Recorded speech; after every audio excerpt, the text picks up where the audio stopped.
Thank you for joining me in the History of Science collections of the University of Oklahoma Libraries. Let's see what stories are waiting for us from the vault that throw light on the shape of the Earth.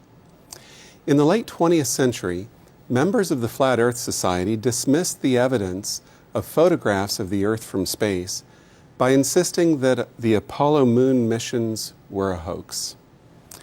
In the late 19th century, you could have read that the Earth is flat in the Zetetic Society journal.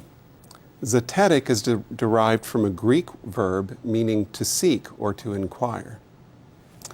The Zetetic Society journal was founded to promote the ideas of this book, Zetetic Astronomy, Earth Not a Globe, published by Samuel Rowbottom in London, 1873, under the pseudonym Parallax. What is the story behind this book and this journal? Why did these moderns believe the Earth was flat? Ironically, they were protesting against the evils of modernism and trying to go back to an idealized pre-modern past in which they thought everyone believed the Earth was flat.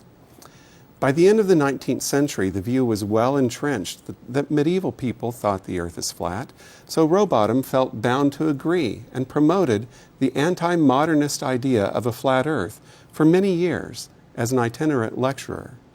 The first edition of this book in 1865 contained 220 pages. The second edition almost doubled in thickness. In the copious editions, Rowbottom responded to various critics who, for some reason, reviewed the first edition unfavorably. Rowbottom even issued a 1,000-pound challenge to anyone who could prove him wrong. Alfred Russel Wallace tried unsuccessfully to claim that reward. Yet, the Zetetic Society and the Flat Earth Society are a modern development, not a medieval or early modern movement. They arose in reaction to polarizing rhetoric about scientific authority in the late 19th century. But most people cite them as proof of a pre-modern belief in a flat Earth, which they are not. But didn't Columbus have to prove that the Earth is round? Actually, no. This mistaken modern belief is the true flat Earth myth. The origin of the modern flat Earth myth lies in part with one of America's earliest writers, Washington Irving.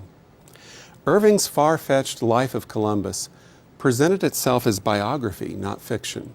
Unfortunately, it was about as factual as the Headless Horseman. Irving fabricated a tale of Columbus pleading his case before a council of inquisitors at a convent in Salamanca who assailed him with citations from the Bible and the teachings of the church. Irving's account is mischievous nonsense, which should have been read simply as a pleasant romance. Other French and American writers endorsed the flat Earth myth, and by the end of the 19th century, it was being taught in elementary schools and universities.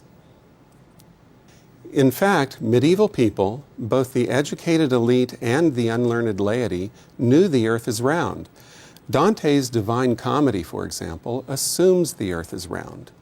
Far from advocating a flat Earth, both Plato and Aristotle assumed that the Earth is a sphere. Wherever their influence held sway, belief in a round Earth was not seriously contested. For Aristotle, the spherical Earth lies in the center of the universe. Surrounding the Earth are giant celestial spheres. The large sphere containing the fixed stars rotates around the Earth every 24 hours, while the planets are carried in spheres around the Earth at different times. Don't confuse an Earth in the middle of the universe with a flat Earth. The Aristotelian cosmos was centered upon the Earth, but the Earth was a globe. Aristotle's theory of gravity stipulated that the natural motion of every earthy body is straight down. So if earthy bodies are falling straight down, then they will compact on every side. Aristotle's theory of gravity required the Earth to be as round as a globe. In another argument for the sphericity of the Earth, Aristotle argued from lunar and solar eclipses. Now, in Aristotle's day, the nature of lunar and solar eclipses was well understood. In a lunar eclipse, the sun, earth, and moon line up on a straight line, with the earth in the middle. The sun casts the earth's shadow upon the moon. By the 4th century BC, continuous lunar eclipse observations from Babylon went back several centuries.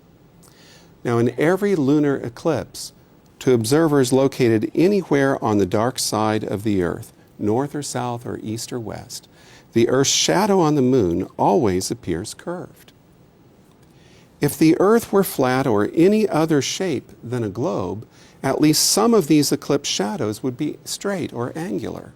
The curved shadow tells us that the edge of the earth is curved no matter how the earth's shadow is cast onto the moon from any angle. Therefore, the earth must be a three-dimensional globe. We see the earth's silhouette on the face of the moon. So lunar eclipses prove that the far side of the earth is curved. It is not necessary to circumnavigate the globe to behold with our own eyes that the earth is a sphere. So the flat earth myth is not an alleged medieval belief in a flat earth, but the mistaken modern belief that medieval people thought the earth is flat, when it's so easy to show that they knew the earth is round. But myths have a life of their own. Have you seen this woodcut before? To me, this woodcut means that we have set out on a journey of discovery and exploration. I think that is the greatest appeal of the image and the reason it is so frequently reproduced. Yet most people who see it also believe it as evidence for a medieval belief in a flat earth. This woodcut adorns the jacket cover of the best-selling book, The Discoverers, by Daniel Boorstin, a distinguished librarian of Congress. In fact, you may visit Boorstin's library here in the University of Oklahoma libraries.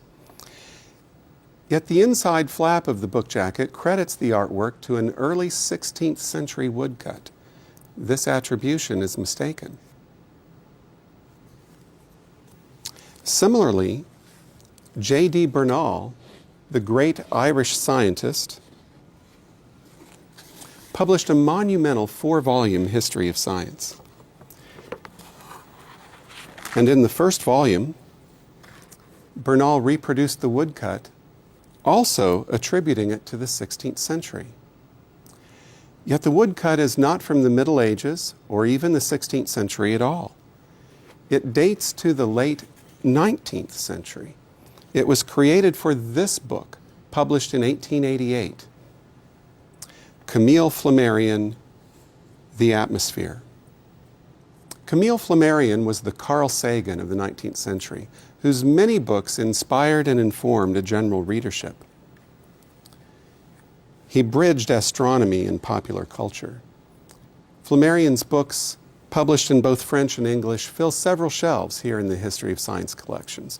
And in this book, Flammarion created the woodcut to propagandize the flat earth myth. The woodcut has proven to be an extremely durable piece of visual rhetoric, often reproduced by people who have no idea that it originated only in the late 19th century. You may download a colorized version of this woodcut from our website and make a poster or a coffee mug, or use it in whatever way you like. Science is a story. What stories do you want to hear and tell about the shape of the earth?